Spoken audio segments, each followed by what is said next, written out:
Hi guys, don't forget to click on the subscribe button. Hi guys, good day. I'm Raging DJ and we're here to present to you Raging Fundamentals DMCI Holdings Incorporated. So let's go guys. So disclaimer lang guys, all information came from the official DMCI disclosures from PSE Edge and their website. I'm not affiliated with DMCI Holdings Corporation. So, ito guys, in this video, I would like to present to you ano ang mga subsidiaries as well as yung laman ng portfolio ng DMCI Holdings. Because itong stock na to, naging bullish siya as well as naging trending the past days, especially of the issue of coal shortage in China as well as in India. So, as a matter of fact, upon studying about the portfolio of this company, ngayon ko lang na-realize na medyo undervalued ang stock na to dahil sobrang dami ng kanyang mga assets as well as yung mga kanyang different source of products. Ang diverse siya and sobrang laki ng market nitong DMCI Holdings Incorporated. So as you can see in this graph, it owns 100% of DMCI engineers and contractors. It owns another 100% of DMCI Project Developers Incorporated, which includes DMCI Homes. It includes around 56.64% of the Semirara Mining and Power Corporation, another trending stock, the SEC, because of the coal shortage in the world market, and 100% of DMCI Mining Corporation. Furthermore guys, it also own 100% of DMCI Masbate Power Corporation, as well as 21.19% of Maynilad Water Holdings Company together with MPI or the Metro Pacific Investment Group, and it owns 61.70% of Wire Rope Corporation of the Philippines. So iisa-isahin natin lahat yung mga subsidiaries nitong DMCI Holdings as I continue my presentation. So again, ang main summary ng kanyang portfolio, it includes 5 different sectors. Number 1, construction. Number 2, residential development. Number 3, mining, which includes coal and nickel. Number 4, power. And number 5 is water services. So let's go on number 1 for the construction, which is the DMCI engineers and contractors, which they own 100%. So according to them, the DMCI is one of the Philippines' leading engineering-based integrated construction companies. The company has been operating for almost 65 years and is involved in buildings, energy, infrastructure, utilities and plants, concrete products, equipment management, and steel fabrication. So this guys, ito yung mga notable landmarks as well as project na si DMCI ang gumawa or isa sa mga major engineers and contractor para mabuo ang mga structures na to. We have here the Church of the Holy Sacrifice. You also have the Cultural Center of the Philippines or CCP. So si DMCI pala ang gumawa nito. The Volks Art Theater again, in the 1970s, si DMCI din po yung gumawa. The Manila Hotel, the famous Manila Hotel. So hindi po natin alam na si DMCI pa lang ang nag-build nito. The PICC or the Philippine International Convention Center as well. Okay, furthermore, they built also the Picache or the Picache building. This is a famous landmark in Quiapo, Manila. The Maddox or the Manila Doctors Hospital, sila din yung mga engineer nito. The Rockwood Business District, okay, which the Lopez owned, sila din ang engineer nito. The 168 residences or these are condominium, they were also the one who built this. The NAIAX or the NAIA Expressway, they also built the T-Plex. In terms of the construction, they offer different forms of construction products. For the buildings business unit is essentially the first arm of DMCI since this project started from building houses up until the construction of several multi-story buildings. So makita niyo dito yung mga pictures guys.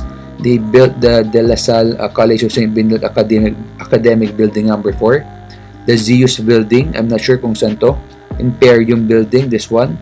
And the Viridian Tower. Ayun yung mga other mga buildings na binuo nila. Furthermore, the energy, the DMCI is recognized on expertise in the construction of different power plants, which includes engineering, installation of equipment, and construction. So ano nga ba yung mga famous accomplished project in terms of the energy sector na nagawa nila? They built the Enron Pinamukan plant, the JG Summit Wartasila Power Plant, this is owned by John Coconway, the Malampaya Onshore Project, and the Mirant Panay Power Plant. So ay gumagawa din siya ng mga power plant aside from the buildings. So they're also involved with the Calaka 2x150 megawatts power plant, as well as the Calaka 2x135 megawatts power plant. In terms of the infrastructure, again, DMCI delivered notable projects related to transportations, such as roads, bridges, railways, highways, ports, wharfs, and airports, as well as waterworks and earthworks projects. So yung mga notable na mga project nila include fast-track projects such as the Carmen Bridge, the 1-kilometer Magat Bridge, the Gibong Diversion Dam, Narvacan Power Transmission Lines, interchanges in Manila Main Thoroughfare, LRT-1 North Extension Project, and trackways on LRT-2, and the Chiquita Unifruti Wharf and Cold Storage Plant. So ang dami nilang guys ng mga binubuo, sila yung mga main engineer contractors sa mga major projects na to. So as you can see, they're also involved in the Skyway Stage 3, the Cavite Laguna Expressway, as well as in the LRT-2 East Extension Project. So sila yung mga engineer dito guys. So nakikita natin, natataanan natin, hindi natin alam na si DMCI pala ang isa sa mga major contractors ng mga to. So they're also involved in the North-South Commuter Railway or NSCR project. So the railway that would connect the Clark International Airport, the Bulacan to Manila. They're also one of the main engineers in the CCLX project. This is in Cebu, yung famous na bridge na ginagawa nila doon.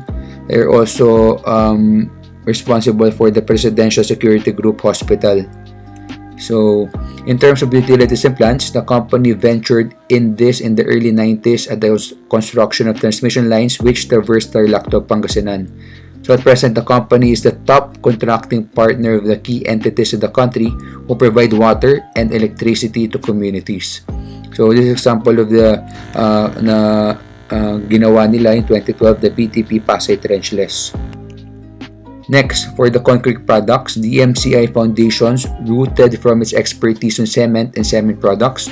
To date, DMCI is one of the companies who proactively look for innovative ways in using cement and cement products in construction. So sila yung nag-pioneer ng mga different concrete products na sinasabi dito. So you can see, they also own this ready-mix concrete factory or this infrastructure. Next, for steel fabrication. So the DMCI established its own structural steel fabrication plant which is located in Calaka, Batangas. So big additional facts lang guys, the DMCI can produce about 1,500 tons of fabricated steel per month, and these are usually sourced from South Korea, Japan, and China. So ito example ng factory nila. So next, for the equipment management, DMCI has the largest fleet of construction equipment in the country to date.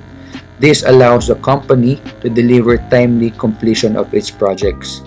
So ito example ng kanilang pinagmamalaking equipment, which is the genset lifting, which is only one of the several mga equipments nila na sinostore nila sa kanilang warehouse.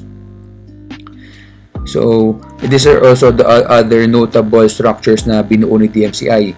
So Soler, SM Mega Mall, Mactan Shangri-La Hotel, Makati Shangri-La, Shangri-La in Boracay, the Philippine or the Sofitel Hotel, Ayala One Tower in Makati, the New Istana Palace in Brunei, Darussalam, as well as the Asian Hospital in Muntinlupa. So they also built some of the construction internationally in Brunei.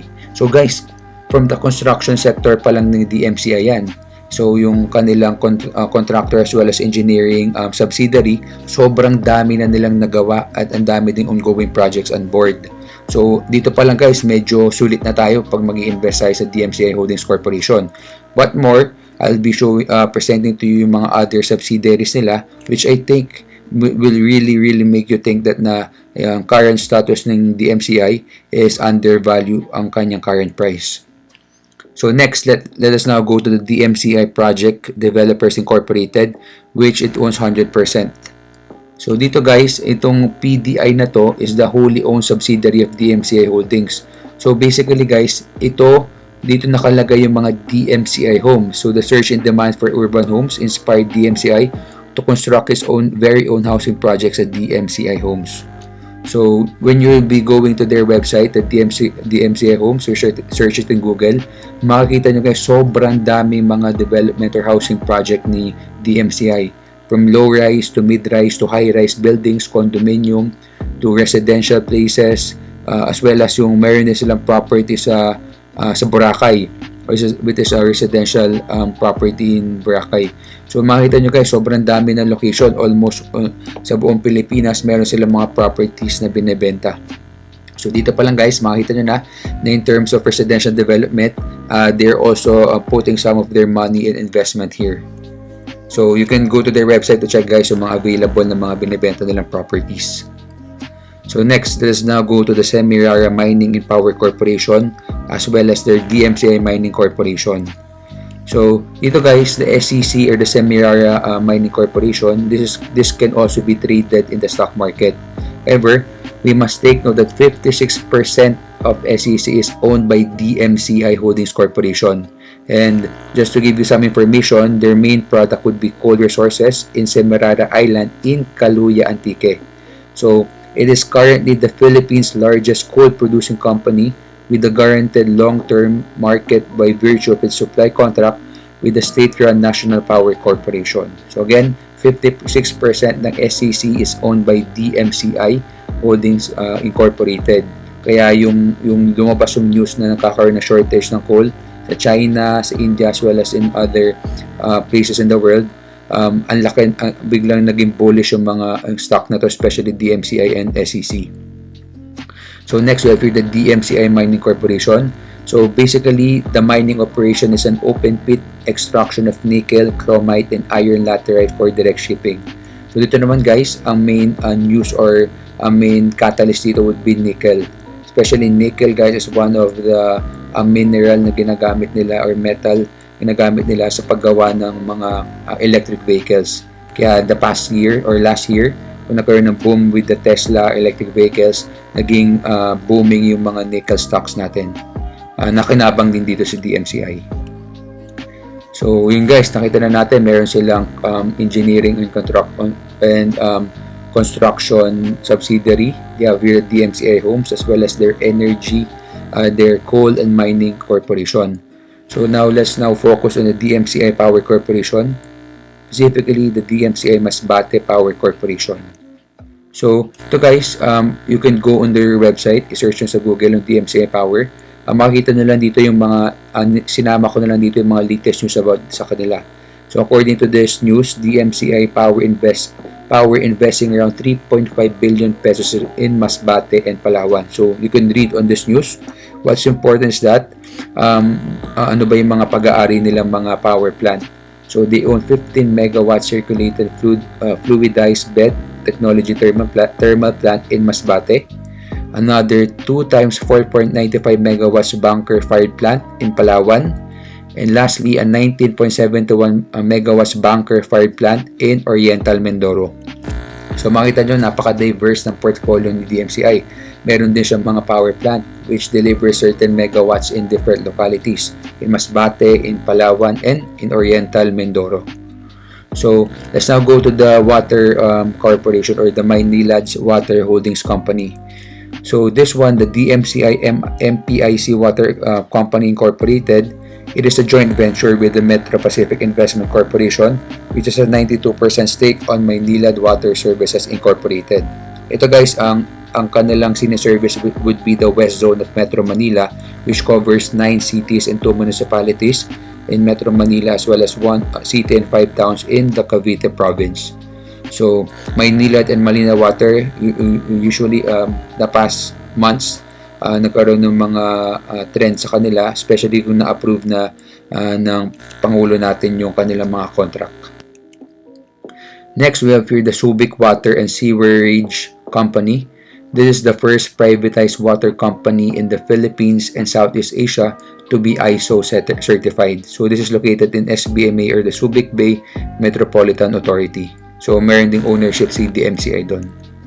So lastly guys, let's now go to the Wire Rope Corporation of the Philippines.